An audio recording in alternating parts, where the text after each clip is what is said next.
তাম জিন্দেগির গুনার বোঝা মাথায় লইয়া নজরুলে রহমতের সময় যদি চোখের পানি গুলো ছেড়ে দিয়া কান্দেন আর বলেন, মালিক জীবনের সব গুনার উপরে লজ্জিত আল্লাহ, এতদিন আপনার হুকুম পালন করি নাই আল্লাহ, শয়তানের ওয়াসওয়াসায় পড়ে করছি গো, আপনি মাফ করে দেন। চোখের পানিগুলো ছেড়ে দিয়া যদি আল্লাহর দরবারে আপনি দরখাস্ত করেন, আমার আল্লাহ বলেন, বান্দারে যৌবন কালে যদি একবার ডাক দেস, আমি ৭০ বার বান্দা তোর ডাকে জবাব দিই।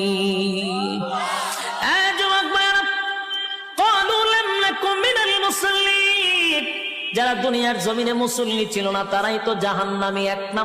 এক নম্বরে জাহান্নামে যাওয়ার কারণ। আল্লাহর নবী বলেন, উম্মতেরারে হাশরের মাঠে যদি হিসাব হয়, আউয়ালু মা ইউহাসাবু বিহিল আবদু ইয়াউমাল কিয়ামাতিস সালাহ, কিয়ামতের